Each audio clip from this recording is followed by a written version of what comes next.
हाय, good morning. कैसे हो दोस्तों?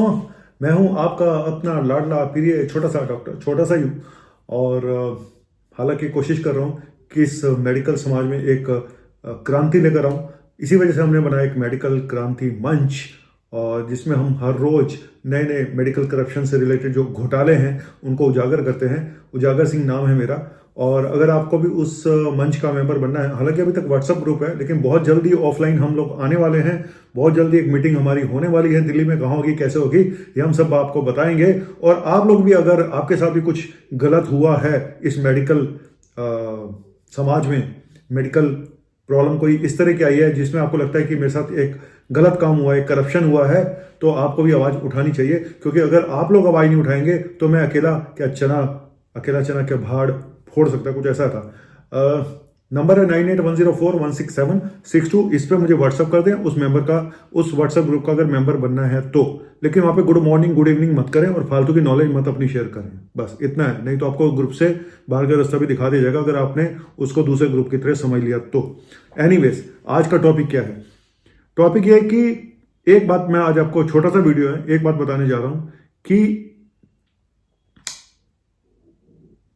आप को अचानक कोई हार्ट प्रॉब्लम होती है। दो तरह की प्रॉब्लम हो सकती है। एक इमरजेंसी में प्रॉब्लम होती है, हार्ट प्रॉब्लम हुई है ना, और एक है जी इमरजेंसी नहीं है। तो जहां इमरजेंसी नहीं है वहां आपके पास टाइम होता है कि आप तो रूटीन एक टेस्ट के लिए गए, डॉक्टर ने स्ट्रेस को किया, वो पॉजिटिव आ गया, या आपने सीटी एंजियोग्राफी कराई, उसमें ब्लॉकेज निकल आई। अब आपको इन्वेजिव एंजियोग्राफी, कन्वेंशनल एंजियोग्राफी करानी पड़ेगी, जिसमें तार डाली जाती है हाथ से या नीचे से, और वो हार्ट में जाती है और वहां से फोटो क्लिक कर ली जाती है। उसको बोलते हैं इन्वेजिव एंजियोग्राफी। दूसरा है कि पेशेंट को अचानक हार्ट अटैक हो गया, हॉस्पिटल में लेके गए और डॉक्टर ने कहा अब ये एंजियोग्राफी करनी पड़ेगी। एंजियोग्राफी इमरजेंसी में करनी पड़ी। ठीक है, ये दो केस है।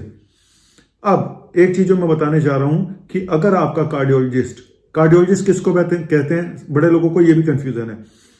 हालांकि मैं एक फेक कार्डियोलॉजिस्ट के बारे में वीडियो बना चुका हूं, उसके बारे में दोबारा बात नहीं करूंगा। कार्डियोलॉजिस्ट दो तरह के होते हैं, एक होता है इन्वेजिव कार्डियोलॉजिस्ट, एक होता है नॉन इन्वेजिव कार्डियोलॉजिस्ट।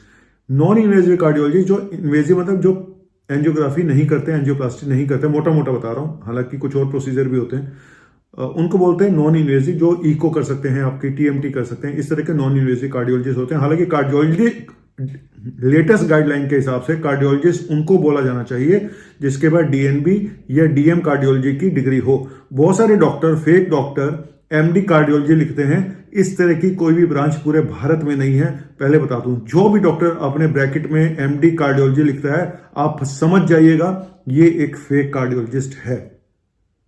लिखने को तो बहुत कुछ लिख देते हैं लोग, मैं तो एम्स में रहा 5 साल 4 साल।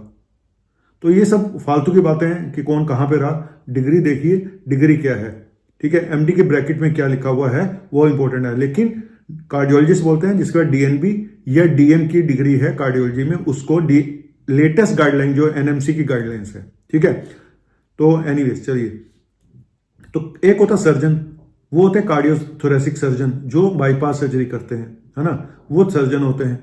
अब आप गए, आपकी एंजियोग्राफी, आपके कार्डियोलॉजिस्ट आपको ओटी में लेके गया और लिटा दिया, और उसने बोला जी एंजियोग्राफी करनी पड़ेगी। आपने कहा ठीक है जी, कर दीजिएगा। एंजियोग्राफी के बाद एक चीज आपके अब दो तीन चीजें हो सकती हैं कि एंजियोग्राफी नॉर्मल हो, कुछ भी नहीं करना। दूसरा, कोई ऐसी प्रॉब्लम निकला है जिसमें कुछ हो ही नहीं सकता, डॉक्टर कहे जी कुछ नहीं करना है, या हल्की फुल्की डिजीज है, दवाइयां ही खानी है।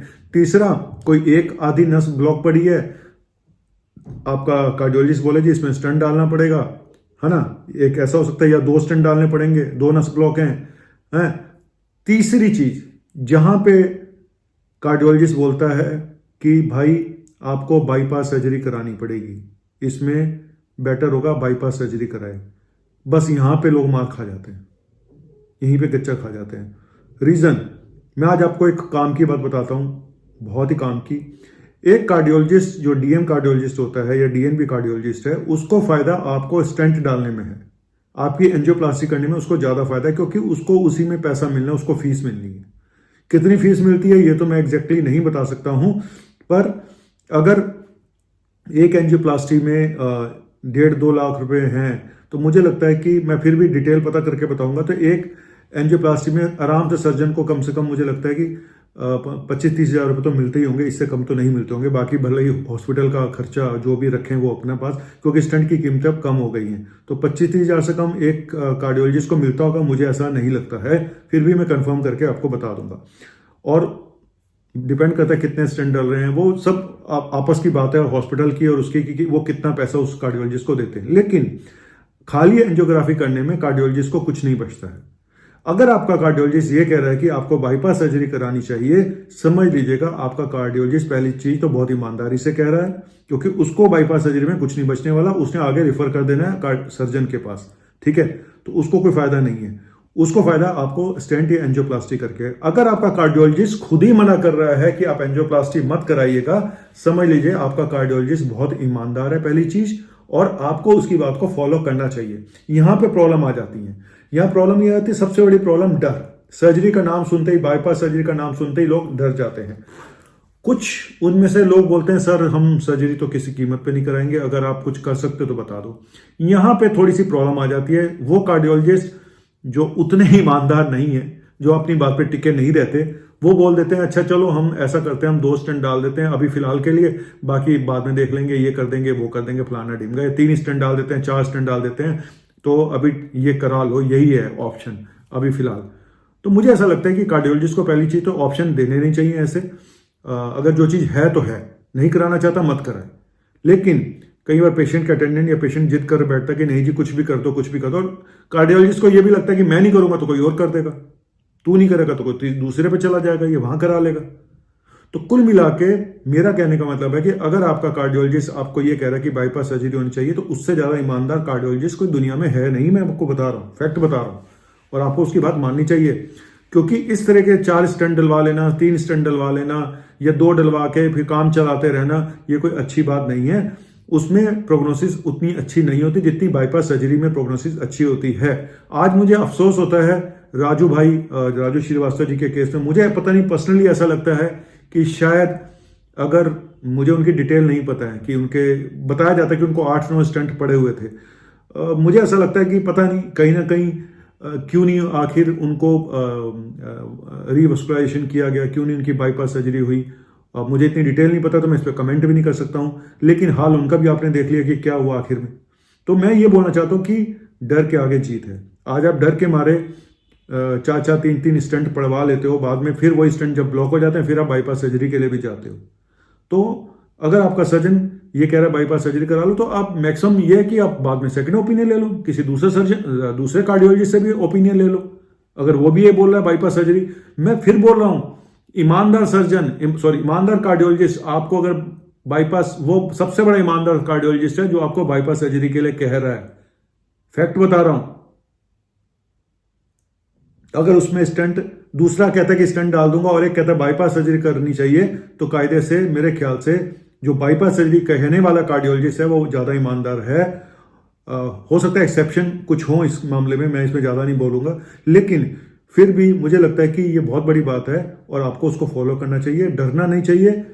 आज आप डर गए तो फिर जिंदगी भर का डर आपको सताएगा और उसके रिजल्ट भी वैसे ही आएंगे। हार्ट वीक हो जाता है धीरे धीरे, फिर बड़ी प्रॉब्लम आती है। और एक बाईपास सर्जरी में रिजल्ट अराउंड 95% केसेस में अच्छे रिजल्ट होते हैं, और एक पेशेंट आराम से 10 से 20 साल निकाल जाता है बाईपास सर्जरी के बाद, ज्यादातर केसेस। देखो फेलियर तो थोड़ा बहुत फेलियर तो हर केस में है, चाहे वो एंजियोप्लास्टी क्यों ना हो, बाईपास सर्जरी क्यों ना हो, लेकिन बात यह है कि कहां पे क्या होना चाहिए वो इंपॉर्टेंट है। और इसी का फायदा उठा के जब आप बाईपास सर्जरी नहीं कराओगे या फिर आप जो बताया गया वो नहीं कराओगे, फिर आप मेडिकल बाबाओं के पास जाते हो जो कहते हैं कि हम आपको ईसीपी से आपकी ब्लॉकेज खोल देंगे।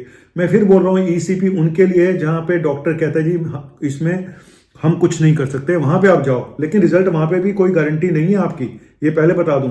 लेकिन अगर आपको बाईपास सर्जरी बताई गई थी, अगर आपको स्टेंट डालने बताया गया तो और आप चले जाते हो सीधा ईसीपी पे, और कुछ लोग डर के मारे वैसे ही चले जाते हैं जिनको कुछ भी नहीं है, वो उनको बोल देते हैं हम आपकी ब्लॉकेज ठीक कर देंगे, आ जाओ आ जाओ, आजा प्यारे पास हमारे, काहे घबराए दिल जो तेरा घबराए तो हम तुम्हें लूटा जाए, आजा प्यारे पास हमारे।